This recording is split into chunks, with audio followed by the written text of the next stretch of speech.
All right, so get ready, because today we're going to do a deep dive into how NASA plans its missions. Boy. We're talking project planning and control. Yeah, PP&C. PP&C, exactly. Forget those Hollywood movies, right? Right.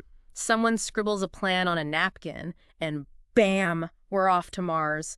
We're going way beyond those blockbuster fantasies. We're going to get into like the real nitty-gritty of how NASA makes those crazy, mind-blowingly complex missions actually happen. For sure. You provided some excerpts from NASA's own websites, the Project Planning and Control page and PP&C corner. Yeah. And let me tell you, this stuff is pure gold. Oh, it's fascinating. Yeah. Really is. A real glimpse behind the scenes of like all the intricate systems that take these missions from like just an idea, a concept, to actually like blasting off. Yeah, totally. Okay, so before we launch into all the details, Okay. let's set the stage. What exactly is PP&C? I mean, I know it involves schedules and budgets and stuff, but I'm guessing it's way, way deeper than that, right? Oh, yeah, absolutely. Way deeper. Mhm. Think of PP&C as like the foundation of every single NASA mission. Okay. It's a comprehensive system that makes sure everything stays aligned with, with the mission's goals, Yeah. everything from that initial concept all the way through budgeting, launch, and even like beyond. Wow. It's about like managing risk, anticipating those challenges that are going to pop up, and making sure that when those inevitable surprises come up, the mission stays on course. So it's like being prepared for the unexpected, which I imagine is a pretty common occurrence when you're dealing with space. Oh, absolutely, yeah. Mm. And that's why NASA has these like four key functions of PP&C: cost estimating and analysis, schedule management, earned value management, and independent assessment. These aren't just like, bureaucratic checkboxes. Right. These are the tools that make these ambitious missions possible. Right. Okay. I am so ready to break down these tools. Okay. So let's start with cost estimating and analysis. I mean, these missions aren't exactly known for being budget friendly. Right. So how do they even begin to wrap their heads around how much these things are going to cost? Well, I mean, you're right. I mean, these projects can have some like astronomical price tags. Yeah. So cost estimating analysis, it really involves like predicting those costs with incredible precision. Think about something like the James Webb Telescope. I mean, the development of that took over 20 years. Oh, wow. So accurately forecasting and managing the costs over such a long period, that's crucial. 20 years, that's wild. Okay, so it's not just about the upfront costs. It's Right. like managing those costs over the entire lifespan of the project. Exactly. That's got to be a massive challenge. Huge, huge challenge. Yeah. Yeah, think about like the constantly evolving technology involved, right? The potential for like unforeseen issues during development. Yeah. And even like just the fluctuating costs of materials and labor over decades. Right. Yeah, that's true. It's a complex dance of forecasting, managing, and adapting to like make sure the project stays within budget. Okay, so cost estimating and analysis is all about predicting and managing these mind-boggling costs. Yes. What about schedule management? Is that just about setting a launch date and hoping for the best? Well, it's way more than that. Schedule management is about creating realistic timelines, factoring in all the dependencies between different teams, all the different tasks, and having the flexibility to adjust, when, and trust me, when I say when, things inevitably change. Oh, I bet. I mean, Yeah. just imagine coordinating a Mars rover landing. You've got teams in Houston managing the spacecraft. Right. You've got teams in Pasadena controlling the rover. Yeah, And then scientists all over the world analyzing all this data. absolutely. I can only imagine how crucial communication is in that kind of scenario. Oh, it's absolutely paramount. I mean, a minor communication breakdown could mean missing, like a critical launch window, Yeah. or even jeopardizing the entire mission. Wow. Schedule management is all about keeping everybody on the same page, anticipating those potential roadblocks, and making sure, that the mission stays on track. Wow, this is fascinating. Okay, let's tackle the next tool. Earned value management, or EVM. Okay. I'll admit, that sounds a bit intimidating. Is this where the hardcore accounting comes in? Don't worry, it's not as scary as it sounds. Okay. Think of it this way.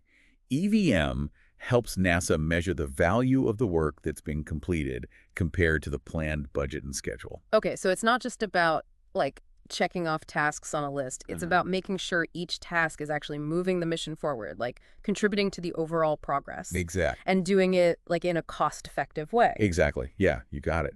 And you know what? EVM was actually instrumental in getting the James Webb Telescope back on track. Oh, really? Yeah, early EVM analysis it revealed that there were some cost overruns, which allowed NASA to adjust the schedule, secure additional funding before it became like a major crisis. Wow, that's a great example of like EVM in action. It's like having like a financial early warning system Yeah. to keep these massive projects from like totally spiraling out of control. Exactly, yes. Okay, so we've covered cost estimating and analysis, schedule management, EVM. What about independent assessment? Is this where NASA brings in like a fresh set of eyes Yeah. to make sure everyone's playing by the rules? That's part of it, yeah. Independent programmatic assessment involves like objective external reviews of the project's progress. Okay. And these assessments go beyond simply checking for compliance. Uh-huh. They're about identifying and mitigating risks, improving decision-making, and making sure the project is really aligned with, like, NASA's overall goals. So it's like bringing in outside expertise to give the project like a thorough checkup. Yeah, exactly. But I mean, as valuable as those independent assessments are, I imagine they can also create some tension, right? I mean, nobody really enjoys being like scrutinized. So how does NASA balance that need for like objectivity with, keeping team morale up? Yeah, it is a delicate balance. Yeah. But NASA recognizes that these assessments are crucial, to mission success. Yeah. And they've developed strategies to make sure that the process is, constructive, not just critical. Right. For example, they actually involve project teams in selecting the assessment team members. Oh, interesting. So it really fosters like a collaborative environment Yeah. where everybody's kind of working towards the same goal. That makes a lot of sense. Yeah. So it's not about like catching people out. Right. It's about like working together Yeah. to identify potential issues to make the project stronger. Exactly. And you know what? These assessments have actually led to some significant improvements in NASA's PP&C processes over the years. Really? Yeah. they're constantly learning and refining their approach. That's pretty impressive. I mean, you'd think like an organization that's, landed people on the moon and sent rovers to Mars would Right. have this stuff figured out by now. Right. But it sounds like they're never satisfied with just like the status quo. Oh, They're yeah. always striving to do better.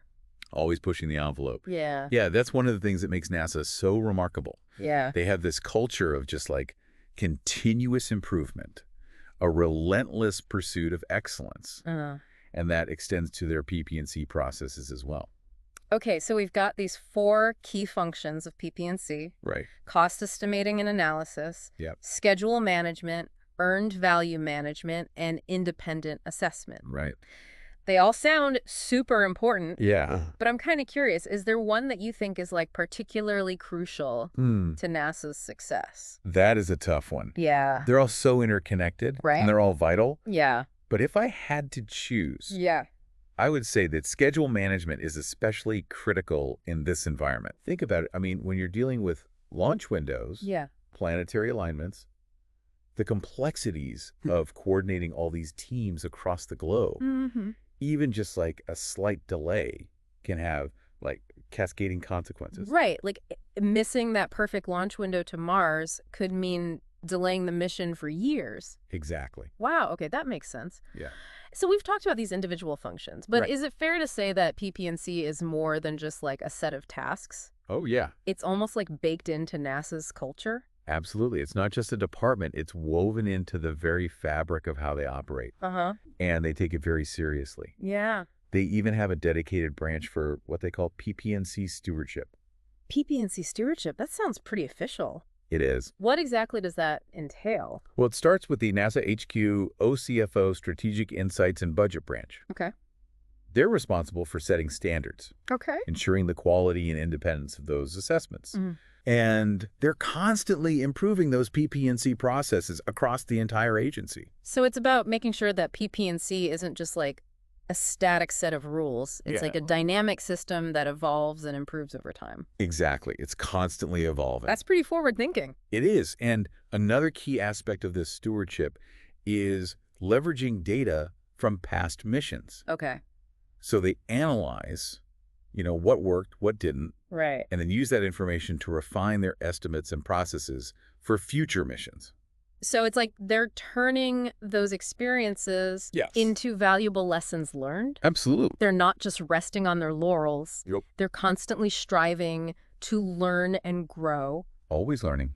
Okay, this is all super impressive. But Wow. I have to admit, when I think of NASA, I think of, rocket scientists, Right, ears. engineers. Yeah. You know the people on the front lines? The people you see. Yeah, exactly. So where do all these PP&C folks fit in? Are they like the unsung heroes working behind the scenes? They absolutely are. Yeah. They're the ones making sure that all those brilliant scientists and engineers Yeah. have the resources, the Mhm. timelines, and the support they need Right. to achieve those incredible feats of exploration. It's like they're the conductors of this massive orchestra, making Yes. sure everyone is playing in sync Yeah, and hitting their notes at the right time. exactly. Okay, so we've talked about the importance of PP&C stewardship, Right. how it's integrated into NASA's culture, Yeah. but they also have this online resource called PP&C Corner, right? They do, yes. Tell me more about that. PP&C Corner. It's like a central hub for all things PP&C within the agency. Okay. It's where you can find, guidance documents, Mhm. templates, models, tools, best practices, Wow.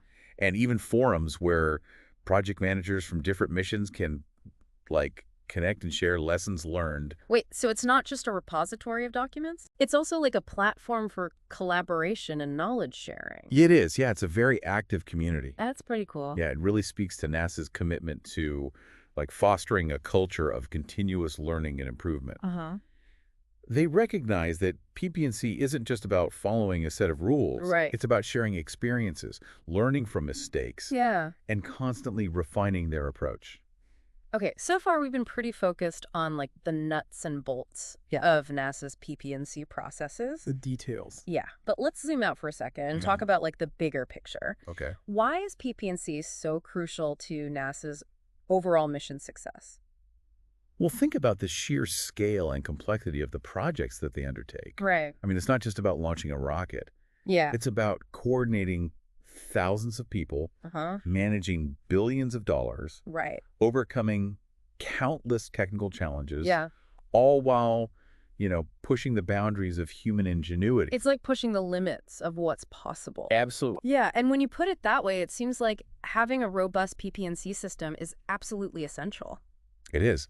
That without it, these missions they would quickly descend into chaos. Yeah. PP&C provides the structure, Okay. the discipline, and the framework that allows NASA to manage these incredibly complex projects Yeah. and achieve those extraordinary feats of exploration. Okay, so PP&C is the foundation Yes. that allows NASA to reach for the stars. I like that. But sometimes I wonder if all this planning and structure Yeah. stifles creativity. Do you think there's a risk that NASA's focus on PP&Cs Yeah. could make them less innovative? That's an interesting point. You know what? Sometimes they even plan for bathroom breaks during spacewalks. What? Down to the minute. Really? They plan bathroom breaks during spacewalks? They do. That's hilarious. It's true. But to answer your question, I think it's actually the opposite. Okay. Having a robust PP&C system actually frees up those brilliant minds to focus on the creative and technical challenges. Right. It's like if you're not worried about the logistics Right. and the details, To minutiae. you can devote more energy to the big ideas. Exactly. Okay, that makes sense. So we've covered a lot of ground here. Oh, yeah. We've explored the nuts and bolts of NASA's PP&C system. We've seen how it's integrated into their culture. Yep. And we've even discussed the potential downsides. Right. But before we wrap up, I'm curious, what's one thing that our listeners might be surprised to learn about NASA's approach to project planning? You know what often gets overlooked is the sheer dedication and passion of the people involved. Yeah.